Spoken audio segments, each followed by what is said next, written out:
اور پیارے بھائیوں، ہمارے نام جناب رسول اللہ صلی اللہ علیہ وسلم کا ایک پیغام ہے۔ آج کل تو پیغام کی دنیا میں یہ میسج ہے، یہ میسج ہے، یہ میسج ہے، تو ہمارے نام بھی ایک پیغام ہے رسول صلی اللہ علیہ وسلم کا۔ جتنا وہ اہم ہے اتنا ہی وہ بھلایا گیا ہے، جتنا وہ پیغام اہم اور ضروری ہے اتنا ہی اس کو بھلایا گیا ہے۔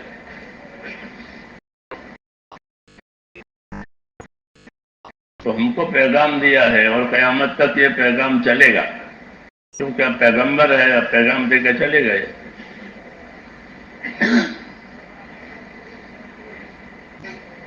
اس پیغام میں دو باتیں ہیں، ایک بشارت ہے اور ایک ذمہ داری کی طرف توجہ دلائی ہے۔ دو باتیں ہیں، اس لیے ضروری ہے میرے بھائیوں کہ ہم دین کا کام بھی کریں اور دین کے کام کو سمجھیں بھی۔ اسے دنیا کے کاموں کو سمجھ سمجھ کر کرتے ہیں، بال کی کھال نکالتے ہیں۔ ہاں، دین کے کاموں کو سر سے اترتا ہوا کر لیا، اس لیے وہ سر سے اتر جاتا ہے، زندگی پر اثر نہیں کرتا۔ دین وہ ہوتا ہے جو زندگیوں پر اثر کرے، جیسے دوا وہ ہوتی ہے جو بدن پر اثر کرے، اس کو دوا کہتے ہیں کہ وہ بدن پر اثر کرتی ہے، اچھا یا برا۔ اور دین وہ ہوتا ہے کہ جو زندگیوں پر اثر کرے۔ یہی ہوا ہے کہ دین آیا تو زندگیوں پر اثر ہوا، دین چلا گیا تو زندگیوں پر دوسرا اثر ہوا۔ اس کا اثر پڑتا ہے زندگیوں پر، اس لیے اللہ نے اپنے بندوں کی کامیابیوں کے لیے دین اتارا ہے، اور کوئی نقشہ نہیں اتارا دولت کا، حکومت کا، جائیداد کا، کوئی پروگرام نہیں اتارا، بلکہ دین اتارا ہے۔ اور یہ دین نوح علیہ السلام کے زمانے سے چلا ہے، کیونکہ بگاڑ نوح علیہ السلام کے زمانے میں آیا تھا۔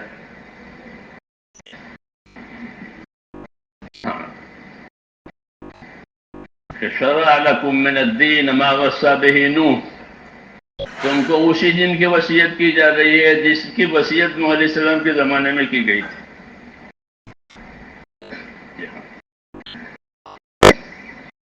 تو تمام بگاڑ کا علاج، چاہے نوح علیہ السلام کے زمانے کا ہو یا اس کے بعد کا ہو، اس کا علاج کا اس دین میں ہے۔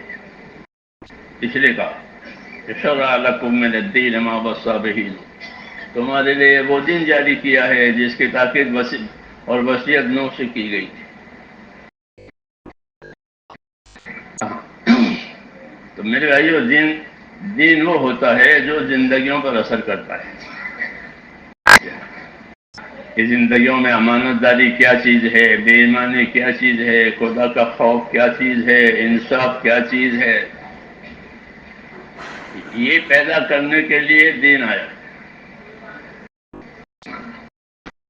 یہ پیدا کرنے کے لیے دین آیا۔ تو میں کہہ رہا تھا کہ حضور صلی اللہ علیہ وسلم کا ہمارے نام پیغام ہے، اور وہ پیغام یہ ہے کہ اللہ نے دنیا کو تمہارے لیے پیدا کیا ہے۔ ایک تو یہ بات ہوئی، دنیا کی ساری نعمتیں تمہارے لیے، کسی انسان، کسی اور کے لیے نہیں، کسی جنت کے لیے، کسی فرشتے کے لیے نہیں، کسی مخلوق کے لیے نہیں۔ ساری نعمتیں کس کے لیے ہے؟ آدم کی اولاد کے لیے۔ یہ کہا کہ اللہ نے دنیا کو تمہارے لیے پیدا کیا، تو یہ بشارت ہوئی۔ سمندر میں جا کے آدمی موتی لے جاتا ہے، کیوں؟ وہ تو اس کے لیے پیدا ہوئے، جاتے ہیں رہتے ہیں، ہاں جاتے ہیں، اسی تجارتیں کرتے ہیں سمندروں میں سے، کیونکہ یہ چیزیں ہمارے لیے پیدا ہوئی ہے، تو ہمارے ملنے کے حرص حاصل کرنے کے اسباب بھی بنتے ہیں، تو اس کو حاصل کرتے ہیں. کہ دنیا کو اللہ نے تمہارے لیے پیدا کیا ہے، ہاں، تمہارے گزارے کے لیے، تمہارے گزارے کے لیے، ہاں، اس کو گزارے کے لیے پیدا کیا، یہاں سے گزرتے ہوئے اس دنیا سے فائدہ اٹھا لینا ہے، تمہارے گزارے کے لیے پیدا کیا ہے دنیا کو. ان الدنیا خلقت لکم، لیکن تم کو اللہ نے آخرت کے لیے پیدا کیا ہے. یہ پیغام ہے، یہ پیغام ہے کہ تم کو آخرت کے لیے پیدا کیا ہے، یہاں کے لیے نہیں. یہاں کی سب چیزیں تمہارے لیے اور تم آخرت کے لیے، یہ نظام ہے. تو ہم کو اللہ تعالیٰ نے آخرت کے لیے پیدا کیا ہے، یعنی آخرت بنانے کے لیے پیدا کیا ہے، ورنہ آخرت تو بنی ہوئی ہے کہ ہم جا کے آخرت بنانے کی کہنا. تم کو اللہ نے آخرت بنانے کے لیے کہ ہر آدمی اپنی آخرت بناوے، اس کے لیے تم کو پیدا کیا ہے. اور آخرت بننے کا سامان کیا ہوگا؟ کہ وہ ان کا دین ہوگا. جتنا جو دیندار اتنے اس کے آخرت آباد، جتنا جو دیندار اتنے اس کے آخرت آباد. یہ فائدہ ہے کہ جس کے آخرت جتنے آباد، جو جتنا دیندار اس کے آخرت ہوتا آباد. صحابہ کرام کے بارے میں آتا ہے، تم فضائل میں پڑھا بھی ہوگا، یا رسول اللہ میں نے جنت دیکھی، میں نے فلاں چیز دیکھی، یا حضور فرماتے ہیں میں نے حضرت عمر کی جنت دیکھی، میں نے فلانے کی جنت دیکھی، میں نے بلال کو جنت میں چلتے ہوئے دیکھا. پڑھا ہوگا. یہ کیا ہے کہ انہوں نے اپنی دنیا میں لے کر اپنے آخرت بنائی ہے، تو نبی کو دکھایا کہ یہ کیا ہے، یہ جنت کی تو عمر کی جنت ہے. تو حضرت عمر نے اپنی آخرت بنائی ہوگی، ان کو پتا بھی نہیں کیا بنا ہے، کیونکہ غیب میں ہے آخرت. تو ان کی عزت مرتبہ بڑھانے کے لیے نبی کو بتا دے یہ عمر کی جنت ہے.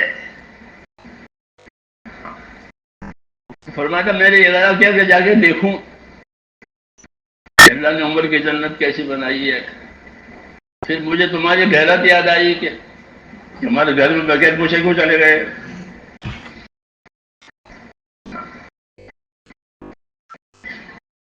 یہ آخرت بننے کی مثالیں ہیں.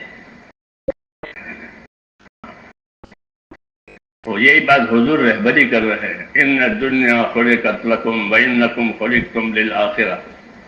دنیا کو اللہ نے تمہارے لیے پیدا کیا ہے. تو جیسے تمہارا رہنا یہاں یقینی نہیں ہے، تمہاری دنیا کا رہنا بھی یقینی نہیں ہے. جی ہاں، یہاں رہنا وہ یقینی نہیں ہے مدت کے لحاظ سے بھی، پتہ نہیں کون کتنا رہے گا. تو ایسے ان کی دنیا بھی کہ وہ بھی ایسی. کیوں کہ ان کو دنیا کے لیے پیدا ہی نہیں کیا ہے، ان کو تو آخرت کے لیے پیدا کیا ہے. لقمان حکیم اپنے بیٹے سے فرماتے تھے بیٹا جب سے تو پیدا ہوا ہے تیری رفتار آخرت کی طرف ہے، روز روز آخرت کی طرف جا رہا ہے. ایک دن موت آئے گی تو اپنے آخرت میں اتر جائے گا. جیسے گاڑی روز ٹرین چلتی چلتی جب مسافر کے اسٹیشن آیا، مسافر اتر گیا، کیا ہوگا میری جگہ آ گئی، آگے جا نہیں سکتا. تو یہ پیغام ہمارے نام یہ ہے، تم کو آخرت کے لیے پیدا کیا ہے. یہ پیغام ہم کو پہنچایا ہے، اور اس لیے پہنچایا ہے کہ ہر آدمی اپنی آخرت بناوے. یا تو وہ بگاڑے گا اپنی آخرت یا بناوے گا، دونوں میں سے ایک بات ہوگی. یہ نہیں کہ کچھ دکھا تو جیسے ویسے رہے گی کہ نا، یا تو اس کی آخرت بگڑے گی یا اس کی آخرت بنے گی، دونوں میں سے ایک بات ہوگی۔ اس لیے یہ آگاہ کیا ہے کہ اپنی آخرت بناؤ، تم کو اللہ نے آخرت کے لیے پیدا کیا ہے۔ اور دوسری بات اللہ تعالیٰ نے کہی ہے، اللہ تعالیٰ نے یہ کہا ہے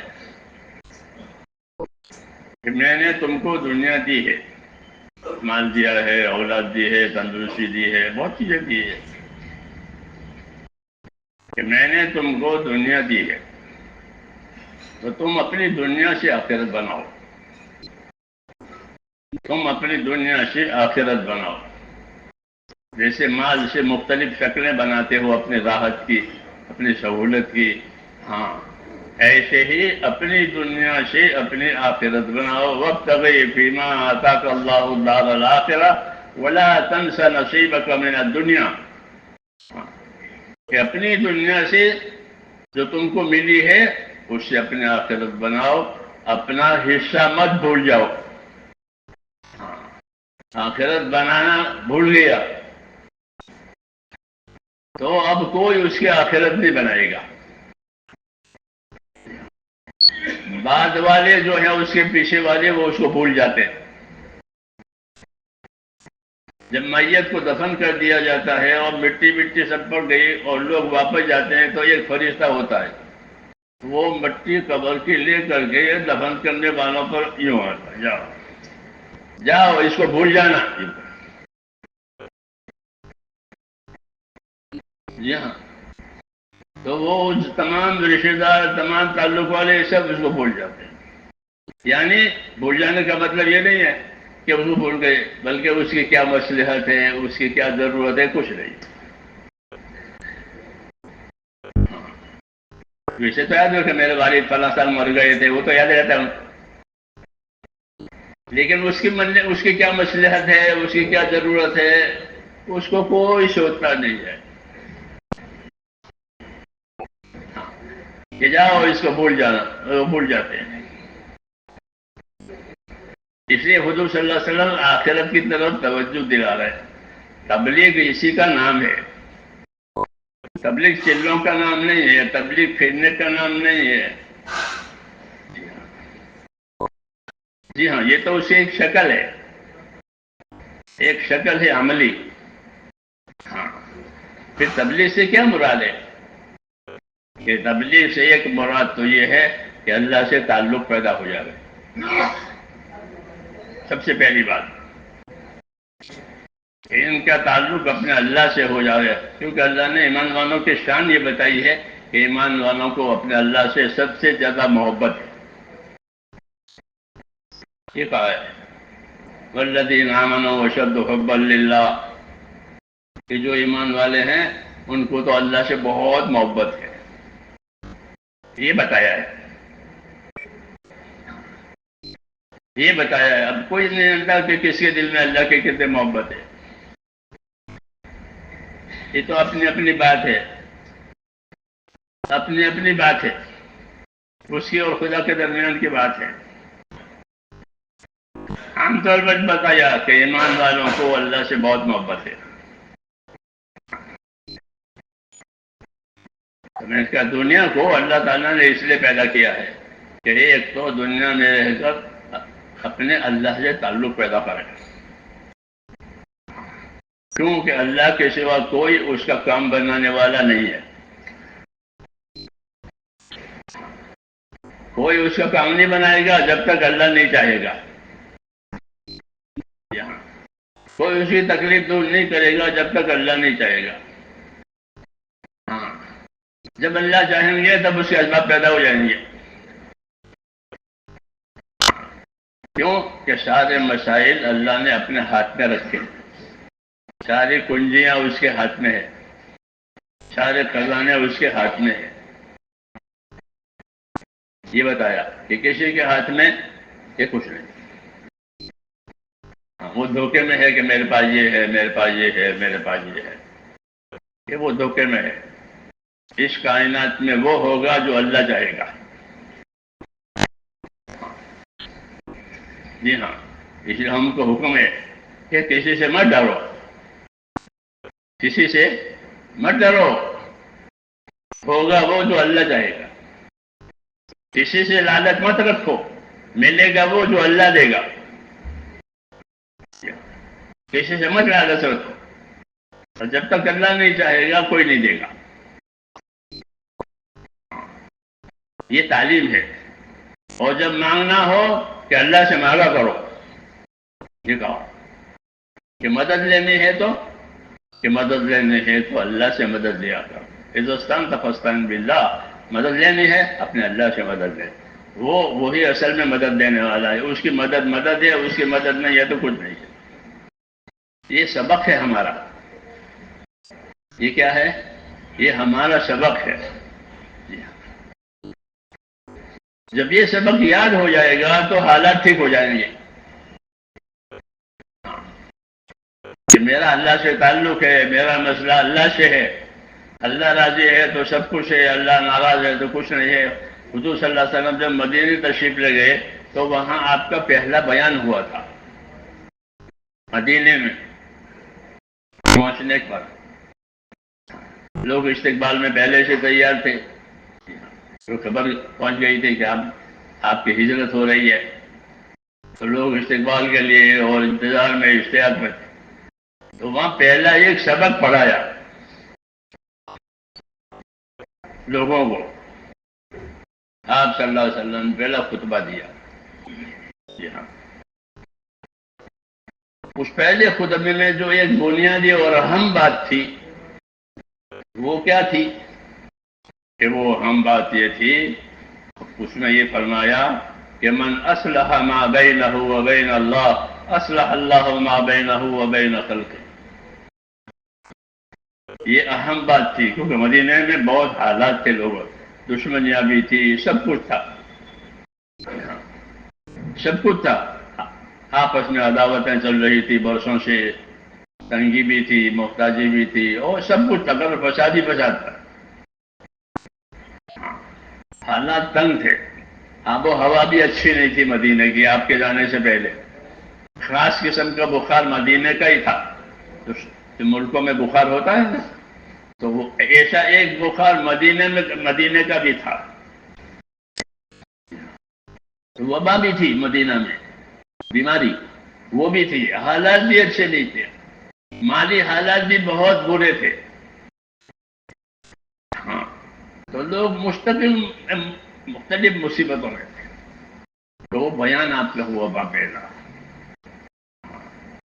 اس بیان میں یہ فرمایا کہ من اصلح ما بینہ و بین اللہ اصلح اللہ ما بینہ و بین خلقہ، کہ جو لوگ اپنا اور خدا کا معاملہ ٹھیک کر لیں گے تو اللہ ان کا اور دنیا والوں کا معاملہ ٹھیک کر دے گا۔ یہ بنیادی بات اس خطبے میں، اس بیان میں تھی جو کتابوں میں لکھی ہوئی ہے، کیونکہ یہ آپ کی دعوت تھی امت کو۔ وہ قیامت تک کے لیے تھی دعوت، بھئی امت کی صلاح فلاح کس چیز میں ہے؟ کہ امت کی صلاح فلاح اس میں کہ من اصلح ما بینہ و بین اللہ اصلح اللہ ما بینہ و بین خلقہ، کہ جو لوگ اپنا اور خدا کا معاملہ ٹھیک کر لیں گے تو اللہ تعالیٰ ان کا اور مخلوق والا معاملہ ٹھیک کر دے گا۔ یہ تھی دعوت کہ اپنا معاملہ، آدم کی اولاد اپنا معاملہ اللہ سے صحیح کرے۔ جی ہاں، کہ اللہ سے معاملہ صحیح کرنے کا کیا مطلب ہے؟ کہ اللہ سے معاملہ صحیح کرنے کا مطلب یہ ہے کہ زندگی اللہ کے اطاعت پر آوے، زندگی اللہ کے اطاعت پر آوے۔ اپنے بارے میں یہ نہیں سمجھے کہ ہم تو ہیں اطاعت والے، ہم تو ہیں اطاعت والے، یہ نہیں، ایسا نہیں ہے، وہ تو اس کے خیال ہے۔ یہود نصارہ کہتے تھے ہم تو اللہ کے دوست ہیں، ہم تو اللہ کے بیٹے ہیں، یوں کہتے تھے۔ ہاں، حالانکہ وہ اللہ کے دشمن ہیں، مگر کہتے تھے کہ ہم تو نبیوں کے اولاد ہیں، اس لیے ہم تو اللہ کے دوست ہیں، اللہ کے بیٹے ہیں، یہ کہتے تھے۔ حالانکہ ان پر رات دن عذاب آتا رہتا تھا، جب ان سے کچھ ہوا کہ غضب آ رہا، اللہ نے کہا تم اللہ کے بیٹے پوتے ہوتے تمہیں روز روز عذاب کیوں آتا ہے؟ تو وہ دعوے میں جھوٹے تھے. تو یہ سب باتیں ہم کو سنائی گئی ہیں. کیوں؟ تاکہ ہمارا معاملہ اللہ تعالیٰ سے صحیح ہو جائے. یہ اصلی تبلیغ یہی ہے کہ ہر بندے کا معاملہ اس کے پروردگار سے صحیح ہو جائے. اسی کو حضور نے فرمایا تھا کہ من اصلح ما بینہ و بین اللہ اصلح اللہ ما بینہ و بین خلقہ. کہ جو لوگ اپنا اور خدا کا معاملہ صحیح کر لیں گے تو اللہ ان کا اور مخلوق والا معاملہ صحیح کر دے گا. یہ زمین بھی ان کی موافقت میں، آسمان بھی ان کی موافقت میں، فرشتے بھی ان کی موافقت میں، ہوا پانی سب ان کی موافقت میں ہو جائیں گے. کیوں کہ اللہ سے موافقت ہو گئی، اللہ سے لڑائی ہو گئی. اللہ سے لڑائی ہو گئی کہ ساری مخلوق لڑے گی. ہاں، ساری مخلوق لڑے گی، ساری مخلوق مخالفت کرے گی، ساری مخلوق ان سے ضد کرے گی. کیوں کہ اللہ سے ان کا معاملہ ضد کا ہے. تو یہ پیغام ہمارے نام پر ہے کہ جو اپنا اور خدا کا معاملہ ٹھیک کریں گے تو اللہ ان کا اور مخلوق کا معاملہ ٹھیک کریں گے. اور یہ کسی طبقے کے لیے نہیں بلکہ قیامت تک کے لیے، قیامت تک کے لیے ہے. جی ہاں، مختلف حالات آئیں گے، تمام حالتوں کا علاج اس کے اندر ہے. ایک ہی دوا ہے، ایک ہی دوا ہے. کیونکہ نبی کی نبوت جو ہوتی ہے وہ دوا بھی ہوتی ہے، وہ غذا بھی ہوتی ہے. کیا ہوتی ہے؟ دوا بھی ہوتی ہے اور غذا بھی ہوتی ہے. دوا تو اس لیے کہ جو خرابیاں پیدا ہو گئی ہیں وہ نکل جائے گی. جب وہ نبی کے راستے پر رہیں گے تو ان کی خرابیاں نکل جائیں گی. اور غذا اس لیے ہے کہ جب وہ اس نبی کے راستے پر رہیں گے تو اللہ تعالیٰ کی مدد سے ان کو قوت ملے گی. جیسے غذا سے آدمی کو قوت ملتی ہے، آدمی کھانا کھاتا ہے تو قوت ملتی ہے بدن کو. تو غذا سے قوت ملتی ہے، دوا سے نقصان والی چیزیں بدن میں سے نکل جاتی ہے. کہ نبی کے کام میں دونوں اثر ہے کہ اگر نبی کا کام ہوا تو جتنے اثرات گندے ہیں وہ نکل جائیں گے، اور جتنے پاکیزہ اثرات ہیں کہ وہ پیدا ہو جائیں گے. کیونکہ نبی کو بھیجا ہی اس لیے ہے، نبی کو اسی لیے بھیجا ہے. اس لیے نبی لوگوں کو اپنی طرف دعوت دیتا ہے. لوگوں میں طلب ہوتی نہیں ہے، وہ تو غافل ہیں. لوگ تو غافل ہوتے ہی ہیں. لِتُنذِرَ قَوْمًا مَا أُنذِرَ آبَاؤُهُمْ فَهُمْ غَافِلُونَ. کہ ہم نے آپ کو بھیجا ہے، اللہ فرماتے ہیں نبی سے کہ ہم نے آپ کو بھیجا ہے کہ آپ ان کو آگاہ کریں. کیونکہ ان کے باپوں کو بھی کسی نے آگاہ نہیں کیا. ان پر 500 سال ہو گئے، ان کے پاس کوئی بشارت دینے والا، ڈرانے والا، دعوت دینے والا آیا ہی نہیں ہے. عیسیٰ علیہ السلام کے آسمان پر چلے جانے کے بعد کوئی آیا نہیں. تو 500 سال سے یہ ایسے ہی ہے، غافل ہیں، غافل ہیں. تو غافل اس کو کہتے ہیں جس کو اپنی ذمہ داری کی پرواہ نہ ہو. جانتا ہے کہ ذمہ داری ہے لیکن پرواہ نہیں ہے، اس کو غافل کہتے ہیں. جانتا ہے، یہ نہیں کہ خبر نہیں ہے، بوڑھا وہ بولا کہ نا معلوم ہے، لیکن اپنے نتیجہ اپنے انجام سے بے خبر ہے، اس لیے وہ غافل ہے. تو نبی کے ہاں ایسی غفلتیں دور ہوتی ہے. جی ہاں، یہ فائدہ ہے کہ جب کام نبی والا زندگیوں میں آئے گا تو زندگی کی غفلتیں کٹے گی. ہاں، اور غفلت کٹے گی تو اپنی ذمہ داری کا احساس آئے گا کہ میری کیا ذمہ داری ہے،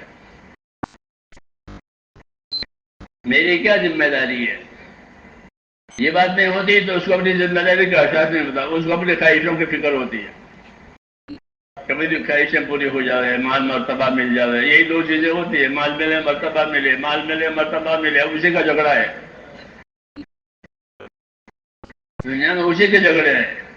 کہیں مال کے جھگڑے ہیں، کہیں مرتبے کے جھگڑے ہیں. حضرت ہمارا ملک و مال کے جھگڑے. یہی جھگڑے ہیں، اس لیے وہ اپنے اصلی کام سے غافل ہے۔ جب اس میں پڑ جائے گی مخلوق، یہ امت، تو وہ اپنے کام سے غافل ہو جائے گی۔ جب اپنے کام سے غافل ہو جائے گی تو جو اللہ کی مددیں برکتیں ان کے ساتھ ہے وہ رک جائے گی، ہاں وہ رک جائے گی۔ ورنہ اس امت کے ساتھ اللہ کی بہت مددیں ہیں، بہت برکتیں ہیں۔ اس امت کی دعائیں قبول ہوتی ہے، جی ہاں، ان کو دعاؤں کا انعام دیا گیا ہے۔ کیا دیا گیا؟ ان کو دعاؤں کا انعام دیا گیا ہے کہ جب تمہارا مسئلہ اٹکے تو یہ دعا مانگنا، تمہارا مسئلہ اٹکے تو یہ دعا مانگنا۔ ان کو دعائیں دی ہیں، ہاں، پیسے نہیں دیے۔ کیا دیا؟ دعائیں۔ حضور صلی اللہ علیہ وسلم نے دعاؤں کا بہت بڑا ذخیرہ چھوڑا ہے کہ جب تمہارا کوئی مسئلہ اٹکے تو یہ دعا مانگنا، تو تمہارا مسئلہ حل ہو جائے گا۔ مگر کون یاد کرے وہ دعا؟ غافل ہے۔ جیسے پہلے غفلت تھی، اب وہی غفلت ہے امت میں۔ تو غفلت کی وجہ سے اپنا نفع آدمی کھوتا ہے۔ جیسے سو گیا ہے، وہ چوروں نے چوری کر لی، ٹھیک ہے، وقت میں تو غافل سو گیا، مایا لوٹ گئی۔ تو اس طرح مال مایا لوٹتی ہے غفلتوں کی وجہ سے، ایسے ایمان کی مایا بھی لوٹ جاتی ہے غفلتوں کی وجہ سے۔ اللہ نے دعوت کے کام میں یہ تاثیر رکھی ہے کہ دعوت کے کام میں جب زندگی آتی ہے تو سب سے پہلے یہ مایا اللہ تعالیٰ فراہم کرتے ہیں کہ سب سے پہلے اس کے دل میں اللہ تعالیٰ اپنا خوف ڈالتے ہیں۔ تبلیغ کہ تبلیغ میں کیا ملا؟ حضرت عمر فرماتے تھے ہم کو اللہ تعالیٰ نے اپنا خوف دیا ہے، ہم کو اللہ تعالیٰ نے تقویٰ دیا ہے۔ وہ کہتے تھے کہ تبلیغ میں کیا ملے گا؟ کیا ملے گا؟ کہ اللہ کا خوف ملے گا۔ اگر اللہ کا خوف ملا تو سمجھو تبلیغ نے برابر اثر کیا ہے، پھر اس کی لائن بدل جاتی ہے اللہ کے خوف کی وجہ سے۔ حدیث شریف میں حضور صلی اللہ علیہ وسلم دعا مانگتے تھے، اللہم اقسم لنا من خشیتک ما تحول به بیننا وبین معصیک۔ اے اللہ تو مجھے اپنا ڈر دے۔ حضور صلی اللہ علیہ وسلم تو اللہ سے سب سے زیادہ ڈرنے والے بندے تھے، یاد رکھو۔ خود آپ نے فرمایا انی لاخشاکم واتقاکم للہ، میں تم میں سب سے زیادہ اپنے اللہ سے ڈرنے والا ہوں، اور میں تم میں سب سے زیادہ اس کی ناراضگی سے بچنے والا ہوں۔ اپنے بارے میں یہ کہا، تعریف نہیں کی ہے، تعارف کرایا ہے۔ اپنی تعریف نہیں کی ہے بلکہ کیا کرایا؟ اپنا تعارف کرایا امت کے سامنے، تاکہ امت اس کا اقتدا کرے کہ وہ بھی اپنے اندر خدا خوف پیدا کرے، وہ اپنے اندر اللہ کا ڈر اور تقوی پیدا کرے۔ تعریف نہیں کرتے، تعریف تو اللہ کی، تعریف کے لائق کون ہے؟ کہ اللہ۔ جی ہاں، تعریف کے لائق صرف اللہ کے ذات ہے۔ الحمدللہ کہتے ہیں، الحمدللہ، تمام تعریف اللہ کے لیے۔ تو تعریف نہیں کیا حضور صلی اللہ علیہ وسلم نے، بلکہ اپنا تعارف کرا کر امت کو متوجہ کیا ہے کہ اللہ کے ساتھ کیسا رہنا چاہیے۔ انی لاخشاکم واتقاکم للہ، میں تم میں سب سے زیادہ اپنے اللہ سے ڈرنے والا ہوں، اور میں تم میں سب سے زیادہ اس کی ناراضگی سے اپنے آپ کو بچانے والا ہوں۔ دو، اللہ سے ڈرے اور اپنے آپ کو اس کی ناراضگی سے بچاوے کہ اللہ ناراض نہ ہو جائے۔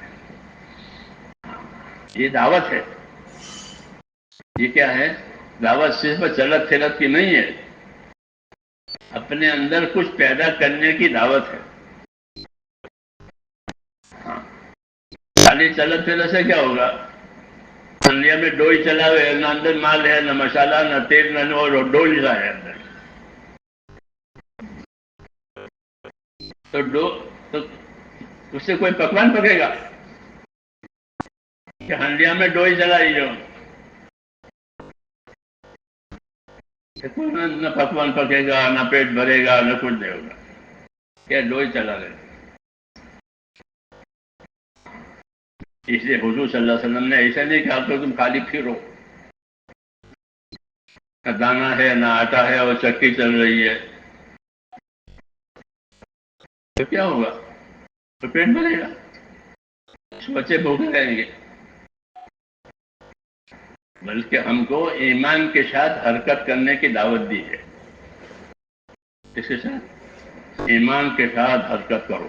جو ایمان تم کو اللہ نے دیا ہے وہ ایمان پر تم بھی رہو، اس ایمان کی لوگوں کو دعوت دو کہ بھائیو جو ہوگا وہ اللہ سے ہوگا، اللہ کرنے والا ہے. اس کائنات میں اللہ کے ارادے کے بغیر کچھ نہیں ہوگا. حیات موت سب اللہ نے اپنے قبضے میں رکھی ہے. جب حیات موت اللہ نے اپنے قبضے میں رکھی تو ہمارے قبضے میں کیا رہا؟ کہ کچھ بھی نہیں رہا. جی ہاں، کیوں کہ حیات تو اسی قبضے میں ہے، موت اسی قبضے میں ہے. تو تمہارا کیا ہوا؟ جب چاہیں گے زندہ رکھیں، جب چاہیے موت دے دیں گے. ہاں، یہ اللہ کی بڑی صفت ہے، زندگی دینا، موت دینا، بڑی قدرت ہے یہ. اور کوئی حیات نہیں دیتا، کوئی موت نہیں دیتا. جی ہاں، اللہ حیات دیتا ہے، اللہ موت دیتا ہے. ایسے ہی اللہ حالات بناتا ہے، حالات بگاڑتا ہے. دنیا میں انعام اکرام حالات سے دیا جاتا ہے، سزا بھی حالات سے دی جاتی ہے. جب انعام اکرام کا ارادہ ہوگا تو اللہ حالات بنانے کے برکتیں دیں گے. کیا دیں گے؟ برکتیں دیں گے. دعاؤں میں قبولیتیں پیدا ہوگی، آپس میں محبتیں پیدا ہوگی. جی ہاں، اسباب میں برکتیں آئے گی. یہ ہوگا حالات بنانے پر، اور حالات بگاڑنے پر یہ چیزیں نہیں ہوگی. دنیا میں حالات کا چڑھا اتار ہوتا ہے، اور یہ حالات کا چڑھا اتار اللہ اپنی طرف دعوت دینے کے لیے کرتے ہیں. دیکھو حالات میں نے اپنے قبضے میں رکھے، اسباب تمہارے قبضے میں ہے. اسباب آپ کے قبضے میں ہے. یہ دکان کس کی ہے؟ میری. جائیداد کس کی ہے؟ یہ میری، میرے نام پر ہے. ٹھیک ہے، اس کے نام پر ہے. یہاں اس کے بعد چابی ہے، لیکن اس کا نفع نقصان اس کے ہاتھ میں نہیں ہے. اس کا نفع نقصان اس کے ہاتھ میں نہیں ہے. اس کا نام پر ہے، سب کچھ ہے، مگر اس میں نفع ہوگا، نقصان ہوگا، اس سے حالات بنیں گے، اس کے حالات بگڑیں گے، وہ اس کے ہاتھ میں نہیں ہے، وہ اللہ کے ہاتھ. اس لیے کہا کہ ہر سبب والا، ہر حیثیت والا اپنا رخ اللہ کی طرف کرے. یہ دعوت ہے. چاہے حیثیت اللہ نے بڑی بنائی ہے، حیثیت چھوٹی بنائی ہے، بہرحال اپنا رخ اللہ کی طرف کرو. کیوں کہ مسئلہ اللہ کے ہاتھ میں ہے. الا لہ الخلق والامر. یاد رکھو، مخلوق بھی اللہ کی، فیصلہ بھی اللہ کا. مخلوق اللہ کی، فیصلہ اللہ کا. اللہ جو فیصلہ کرے گا مخلوق سے وہ فیصلہ ظاہر ہوگا. ہاں، اگر پانی میں اللہ تباہی کا فیصلہ ڈالے تو وہ پانی انسانوں کو تباہ کرے گا، ورنہ پانی سے لوگ آباد ہوتے ہیں. پانی کے بغیر آبادی نہیں ہے. لیکن اللہ کا فیصلہ دوسرا ہوا تو کہ وہ پانی برباد کرتا ہے. کیوں کہ فیصلہ اللہ کے ہاتھ میں. سمجھا ہے کہ مخلوق بھی اللہ کی، فیصلہ بھی اللہ کا. جو اللہ فیصلہ کرے گا وہ ہوگا. اس لیے کیا کرو کہ اللہ سے فیصلے کرواؤ. حضرت عبداللہ صاحب کہتے تھے کہ تم کیا کرو گے؟ اللہ سے کراؤ. تم کیا کرو گے؟ تمہارے ہاتھ میں ہے کیا؟ کہ ہمارے ہاتھ میں کچھ بھی نہیں ہے. تو پھر کس کے ہاتھ میں ہے؟ کہ اللہ کے ہاتھ میں ہے. جی ہاں، اللہ کے ہاتھ میں ہے، تو اللہ سے کراؤ. وہ یہ سمجھاتے تھے ہم کو کہ تم کیا کرو گے؟ تم سے، تمہاری چیزوں سے کچھ نہیں ہوا. وہ تو خالی برتن کی طرح سے. مولانا یوسف فرماتے تھے کہ تمام اسباب انسانوں کے خالی برتن کی طرح سے. جیسے چائے کی پیالیاں ٹرے میں رکھی ہوئی ہے، تو آپ چائے ڈالو گے تو وہ پیالیاں چائے سے بھر جائے گی، دودھ ڈالو گے تو دودھ سے بھرے گی، چھاچھ ڈالو گے تو چھاچھ سے بھرے گی، نہیں ڈالو گے تو خالی رہے گی. وہ پیالیاں کچھ نہیں کرتی، وہ تو خالی پڑی ہوئی ہے. تو ذرا دنیا کے اسباب خالی برتنوں کی طرح سے ہے، جو حال اللہ ڈالے گا وہ ہوگا. جی ہاں، اگر اللہ نے اس میں راحت ڈالی ہے تو انسانوں کو اس اسباب سے راحت ملے گی، اور اللہ نے تکلیف ڈالی ہے تو وہ اسباب سے ان کو تکلیف ہوگی. کہ دنیا کا ہر سبب اللہ کے سامنے منہ کھلا ہوا ہے، جو اللہ اس میں ڈالیں گے وہ ہوگا. اللہ کے فیصلے آسمانوں سے زمین پر آتے ہیں. اللہ کے فیصلے آسمانوں سے زمین پر آتے ہیں. یدبر الامر من السماء الى الارض، کہ اللہ تدبیریں کرتے ہیں، فیصلے کرتے ہیں آسمانوں سے زمین کی طرف. زمین پر اللہ کے فیصلے آتے ہیں، خیر کے، شر کے، نفع کے، نقصان کے، دشمنیوں کے، محبتوں کے، ہر قسم کے فیصلے وہاں سے آتے ہیں.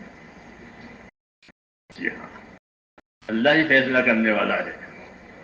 اس لیے میرے بھائیوں، ہم کو دعوت دی ہے. ہماری تبلیغ میں پہلا نمبر کون سا ہے؟ لا الہ الا اللہ. کسی کے ہاتھ میں کچھ نہیں ہے اور اللہ کے ہاتھ میں سب کچھ ہے. جب اللہ کے ہاتھ میں سب کچھ ہے تو اللہ سے لینے کا کیا راستہ ہے؟ ایک ہی راستہ ہے. وہ کیا؟ کہ اللہ کے بندے بن جاؤ. کیا مانو؟ کونو عباد اللہ اخوانا، اللہ کے بندے بنو.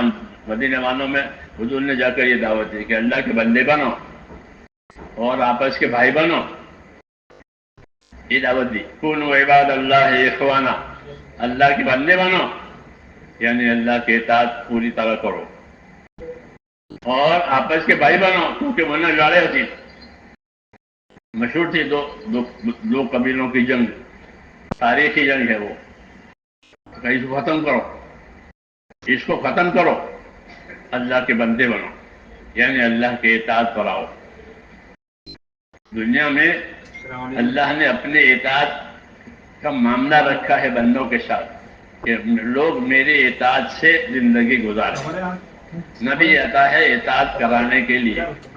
اس لیے پہلی ذمہ داری زندگی کی یہ ہے مسلمان کے لیے کہ وہ اللہ کے اطاعت کرنے والا بنے. یہ پہلی ذمہ داری. حیات الصحابہ پڑھنے کی توفیق دے کسی کو. حضرت جی رحمۃ اللہ علیہ نے حیات الصحابہ لکھی ہے اور کہا مجھے امت سے جو کچھ کہنا تھا وہ میں نے اس کتاب میں کہہ دیا. یہ فرماتے تھے. بیچاری امت کو تو پتہ ہی نہیں ہے اندر کیا لکھا ہے، کتاب کو ہاتھ بھی نہیں لگایا ہے. یہ محرومی ہے. یہ اپنے باپ داداؤں کے میراث کو تو سمیٹتے ہیں اور بزرگوں کے میراث کو نہیں لیتے. باپ دادوں کی جائیداد کو تو سمیٹتے ہیں نا سب، میرے باپ دادی کی جائیداد، اور بزرگوں کے جو جائیداد میراث ہے اس کو نہیں لیتے. اس لیے باپ دادوں کی جائیداد نے غفلت پیدا کر دی. جی ہاں، کہ باپ دادوں کی جائیدادوں سے مالدار ہو گئے. جی ہاں، حیثیت والے ہو گئے. کیا مطلب ہے؟ غافل ہو گئے، اپنی ذمہ داری کی خبر نہیں رہی. وہ بزرگان نے جو جائیداد دیتے تھے، جو میراث دیتے تھے، وہ غفلت دور کرنے کے لیے دیتے تھے. ہاں، اس لیے کہا جو مجھے کہنا تھا میں نے اس کتاب میں کہہ دیا. بلکہ کون کتاب پڑھے؟ ایسے نہیں ہوگا میرے دوستوں. کام تو کرنے سے ہی ہوگا. اچھا سمجھنے سے فائدہ نہیں ہوگا کہ بہت اچھا کام ہے تبلیغ کا، بہت اچھا کام ہوتا. تو ابو طالب بھی کہتے تھے کہ میرے بھتیجے کا دین بہت اچھا ہے، لیکن ابو طالب نے آپ کا دین قبول نہیں کیا. بہت محبت تھی آپ سے، لیکن جو اصلی بات تھی وہ حاصل نہیں ہوئی. تو تبلیغ کو اچھا سمجھو، اس کا کیا فائدہ؟ بہت سے غیر مسلم کہتے ہیں یہ کام ان کا اچھا ہے. جو شریف مزاج کے ہوتے ہیں وہ کہتے ہیں کہ ان لوگوں کا یہ کام بہت اچھا ہے جماعت کا کام، لیکن ان کو اس سے کوئی فائدہ نہیں ہوگا. ہوگا نہیں، کوئی فائدہ نہیں ہوگا. کیوں؟ یہ کام تو کام سے ہوتا ہے، کام کا انجام کام انجام لینے سے ہوتا ہے۔ اسے میرے دوستو یہ دعوت جو ہماری ہے وہ زندگیوں کے بدلنے کے لیے ہے کہ ہماری زندگیاں بدل جائے، ایمان والی، اعمال والی، اخلاق والی، اخلاص والی یہ زندگی بنے۔ اس کا پتہ یہاں نہیں چلے گا کہ کون ایمان والا ہے کون اخلاص والا ہے، وہ تو موت پر پتہ چلے گا کہ موت پر بات الٹ جائے گی، یا جو اندر کی چیز ہے وہ باہر آئے گی۔ ابھی تو اندر کی چیز اندر ہے، باہر کی چیز باہر ہے۔ ہاں، قبر میں ہر آدمی کو الٹ کر اس کی اپنی زندگی بتائی جائے گی، کیونکہ وہ اکیلا ہے، اور قبر انفرادی زندگی بتائے گی۔ پھر جب قیامت آئے گی تو اجتماعی طور پر بتایا جائے گا، ہر ایک کے اندر کی چیز باہر آئے گی۔ یوم تبلی السرائر، کیا تمام پوشیدہ چیزیں معلوم ہو جائے گی۔ یہ باتیں اس لیے کہی گئی ہے تاکہ میرے دوستو ہم اپنی زندگی کی فکر کریں۔ ہماری زندگی کی فکر کرنے کا مطلب یہ ہے کہ اپنی زندگی کی ذمہ داریوں کو جانیں، جیسے اپنی ضرورتوں کو جانتے ہیں، اپنے راحتوں کو جانتے ہیں، ایسے اپنی زندگی کی ذمہ داریوں کو بھی جانیں۔ صرف اپنی راحت ضرورت جاننے سے کام نہیں چلے گا، راحت ضرورت کا تعلق موت تک ہے، موت پر سب راحت ضرورت کا جھگڑا ختم، موت پر راحت ضرورت کا جھگڑا ختم۔ اب تو زندگی کی کیا ذمہ داری پوری ہوئی ہے وہ مسئلہ کھڑا ہوگا۔ تو اس لیے میں نے کہا کہ تبلیغ تو اپنی زندگی کی ذمہ داریوں کے سمجھنے کا نام ہے کہ زندگی کی کیا ذمہ داری ہے۔ کہ پہلی ذمہ داری یہ ہے کہ ہر آدمی اپنی ذات سے اپنے آپ کو دیندار بناوے، یہ پہلی ذمہ داری ہے۔ جیسے ہر آدمی اپنی تندرستی وغیرہ اچھی رہے کہ میری صحت اچھی رہے، میری حالت اچھی رہے، چاہتے ہیں ہر آدمی، ایسے ہر آدمی کی پہلی ذمہ داری یہ ہے کہ وہ اپنے آپ کو دیندار بنائے۔ اور دیندار بنانے کا مطلب یہ کہ مسلمان کے گھر میں پیدا ہو گیا وہ تو نسلی مسلمان ہے، اصلی مسلمان بناوے۔ نسلی تو ہے ہی، وہ ٹھیک ہے، یعنی اپنے ایمان میں اتنی قوت پیدا کرے کہ اس کا ایمان اس کو اللہ کے فرائض ادا کراوے، اس کا ایمان اس کو اللہ کے حرام سے بچاوے، اس کا ایمان اس کو دوسرے کے حقوق ادا کرنے کے لیے تیار کرے۔ یہ ایمان کی محنت ہے۔ مولانا اجلا صاحب کہتے ہیں کہ اس راستے میں صحیح چلنے سے آدمی میں ایمانی طاقت آتی ہے، خوف پیدا ہوتا ہے، اس کی وجہ سے وہ اپنی لائن بدلتا ہے۔ ہاں، جو کمیاں ہو گئی اس کو پوری کرتا ہے، اور جو کمال پیدا کرنا ہے اس کی ہمت کرتا ہے۔ کمی پوری کرنا، کمال پیدا کرنے کی ہمت کرنا، یہ ایمان کا تقاضا ہے۔ نہیں تو ایک رسمی ہے۔ دعوت کا یہ مقصد ایمانوں میں قوت آوے کہ جو اللہ سے ڈراوے، اللہ کے حقوق ادا کراوے، دوسروں کے حقوق کی فکر دلاوے۔ دوسرا، عبادتیں صحیح ہو جائے۔ کیا صحیح ہو جائے؟ کہ ہماری عبادتیں ناقص ہیں۔ اولا تو 100% مسلمانوں میں عبادت نہیں ہے، جی ہاں، اور جو ہے وہ ناقص ہے، ہاں ناقص ہے۔ تو ہماری عبادتوں میں کمال پیدا ہو جاوے، کہ ہماری عبادتیں صحیح ہو جاوے، ایمانوں میں قوت آوے، عبادتیں ہماری صحیح ہو جاوے۔ ہاں، اور عبادتوں کا اہتمام کریں، کیونکہ عبادت جو ہے وہ اخلاق سدھارے گی۔ جیسے کہ نماز برائیوں سے روکے گی، مشہور بات ہے قرآن شریف میں کہ نماز برائیوں سے کیوں؟ تو یہ بات ہے کہ ایمان جب عبادتیں صحیح ہوگی تو اخلاق صحیح ہوں گے، اخلاق صحیح ہوں گے تو ان کا معاشرہ، ان کا سماج صحیح ہو جائے گا۔ اخلاق خراب ہونے کی وجہ ان کا سماج بگڑا ہوا ہے۔ ہاں، اس لیے یہ بات رکھی ہے کہ اپنے عبادتوں کو صحیح کرو، اپنے عبادتوں کا اہتمام کرو کہ وہ عبادتیں اس طرح اثر کرے گی جس طرح دوائیں اثر کرتی ہیں۔ اللہ کے راستے میں نکلنے کی مصلحت بھی یہی ہے کہ اپنے گھر پر رہ کر یہ اہتمام نہیں کر سکو گے، اللہ کے راستے میں پھرو گے تو یہ سارا اہتمام ہو جائے گا۔ ایمان کے بنانے کا، عبادتوں کے بنانے کا، ایک دوسرے کی خدمت کر کے اخلاق پیدا کرنے کا، یہ ماحول اللہ کے راستے میں بنتا ہے. ورنہ تو آپس کی اپنائیت سے جھگڑے ہوتے ہیں، گھروں میں بھی، خاندانوں میں بھی، شہروں میں بھی، علاقوں میں بھی آپس کی اپنائیت سے جھگڑے ہوتے ہیں. اور اللہ کے راستے میں نکلنے کی وجہ سے اپنائیت نہیں ہوتی، بلکہ کوئی کہیں گا کوئی کہیں گا سب کلمے پر جمع ہوئے ہیں. اس پر جمع ہوئے سب کلمے والے ہیں، تو کلمے پر جمع ہوئے ہیں تو کلمے والے اثرات آئیں گے. ہاں، یہ مصلحت ہے تبلیغ میں کہ اس میں پھرنے سے ایمانوں میں یقین آتا ہے، عبادتوں کا شوق پیدا ہوتا ہے، اخلاق درست ہوتے ہیں، اور سب سے بڑی بات یہ ہے کہ اس راستے میں پھرنے سے اپنے آخرت کی فکر پیدا ہوتی ہے. ہاں، اپنے آخرت کی فکر پیدا ہونے کی وجہ سے آگے ترقی کرے گا، اور جو پیچھے کوتاہیاں ہوئی ہیں اس کا تدارک کرے گا. کہ پیچھے نمازیں باقی رہے، بہت سے لوگوں نے برسوں کی نمازیں قضا پڑی تبلیغ میں نکل کر، کیونکہ میری نمازیں قضا ہے. نمازیں قضا، نمازیں پڑھی ہے، زکاتیں دی ہیں کہ اتنی زکات باقی ہے. کیونکہ تبلیغ میں پھرنے سے یا ملکوں میں پھرنے سے نماز روزہ معاف نہیں ہوگا، وہ تو کرنا پڑے گا. تو ہاں، تو زکاتیں دی ہیں برسوں کے حساب کر کے کہ 18 برس سے زکات باقی ہے. تو اب مالدار ہوں 18 سال سے، ایسا کس سے پیش آتا ہے؟ کیونکہ اندر ایک نور بنتا ہے تبلیغ میں پھرنے سے، وہ نور آدمی کے گناہوں کو روشن کرتا ہے کہ تیرا یہ گناہ ہے، تیرا، جیسے ایکس رے کی مشین بیماری کے نشان دیتی ہے، ایکس رے کی مشین بیماری کی یہ ہڈی کے پھٹن کے نشان دیتی ہے، یہ ہڈی یہاں سے پھٹ گئی ہے، یہ ہڈی یہاں سے ٹوٹ گئی ہے.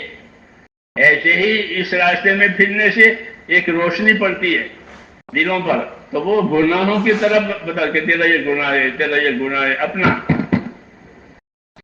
اس لیے آدمی کی اصلاح ہوتی ہے. تو دوسرا کہ تیرا یہ گناہ ہے تو ناراض ہوگا. ہاں، اور اس کا دل یہ کہے کہ تیرا فلاں گناہ ہے، تیرا فلاں گناہ ہے، تیرا فلاں گناہ ہے، تو کس سے ناراض ہوگا؟ اس کا دل خود ہی کہہ رہا ہے،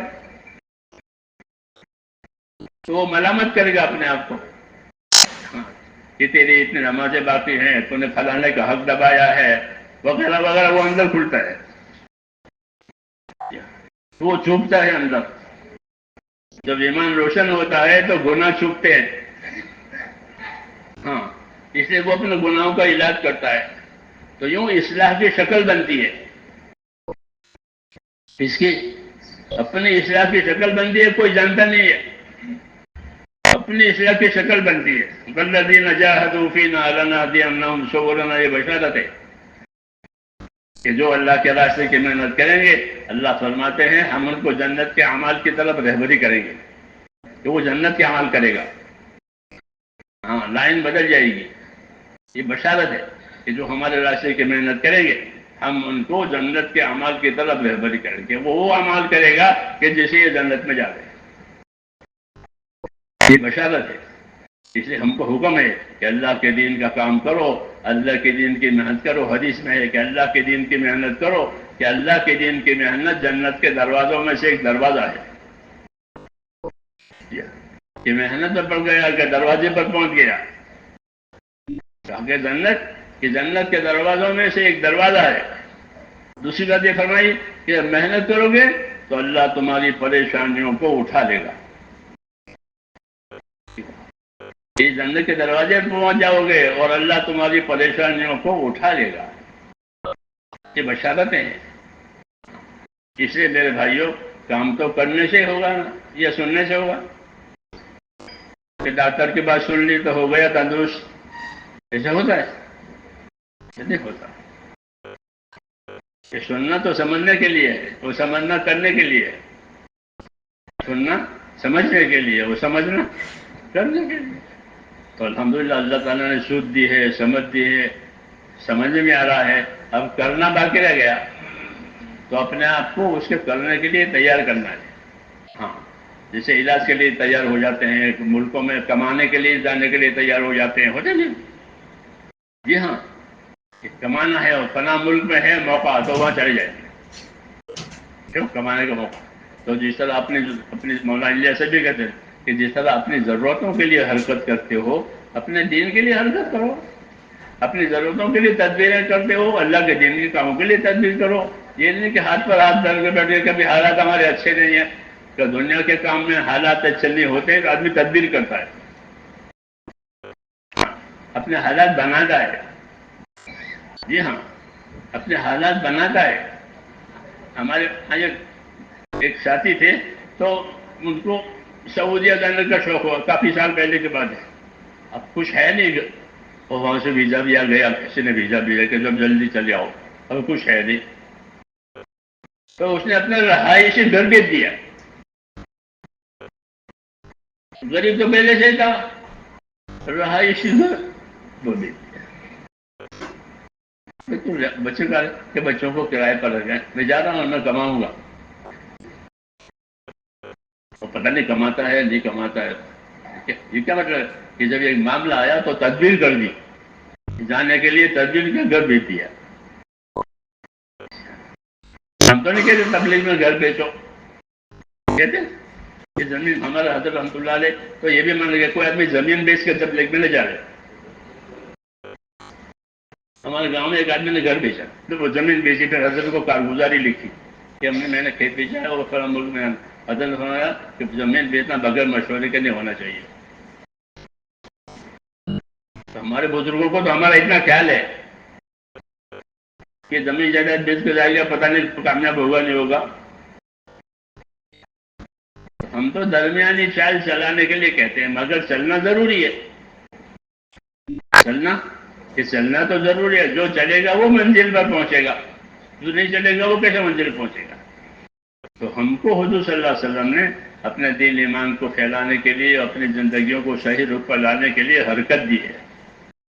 جیسے چکی کی حرکت سے چاروں طرف آٹا گرتا ہے, ایسے ہی ایمان والوں کی حرکت کی ذریعے چاروں طرف دین پھیلے گا, دین کی سمجھ لوگوں میں آئے گی. ہاں, ورنہ اپنے اپنے اغراض میں لوگ دین کی سمجھ چھوڑ چکے ہیں. ان کو دین کی سمجھ نہیں ہے, وہ دین دانوں کو بیوقوف سمجھتے ہیں. ہاں, لیکن دیش میں رہیں گے تو ان کو اپنی غلطی سمجھ میں آئے گی, اپنی کمی سمجھ میں آئے گی. جسے بیمار کو اپنی بیماری سمجھ میں آ گئی تو اس کو چین نہیں ہوتا کہ میرا علاج کرو. ایسے یہاں بھی ہے. اس لیے میرے بھائیوں کہتے ہیں کہ اس کام میں اپنا وقت لگائیں, اللہ کے راستے میں پھریں. یہ کوئی دوسرے کے لیے نہیں, ہر آدمی اپنے لیے کرے گا. ہمارے حضرت فرماتے ہیں مولانا زکریا صاحب کہ جو کرے گا اپنے لیے کرے گا, کسی دوسرے میں کوئی احسان نہیں ہے. اس لیے اپنے لیے کرنا ہے. ہاں, سمجھدار آدمی اپنی مصلحت اپنا نفع کیسے چھوڑے گا. اس لیے یہ دعوت ہے کہ اس راستے میں وقت لگائیں, کام کریں اور کام کو سمجھیں. وقت لگانا کافی نہیں ہے, کام کو سمجھنے کے لیے وقت ہے. جو سمجھے گا وہ نہیں چھوڑے گا. فائدہ ہے, جس نے جس چیز کو سمجھ لیا وہ نہیں چھوڑتا اس کو. تو اس کو سمجھنا ہے. ہاں, جتنی جان لگائیں گے اتنی سمجھ ہی بڑھے گی.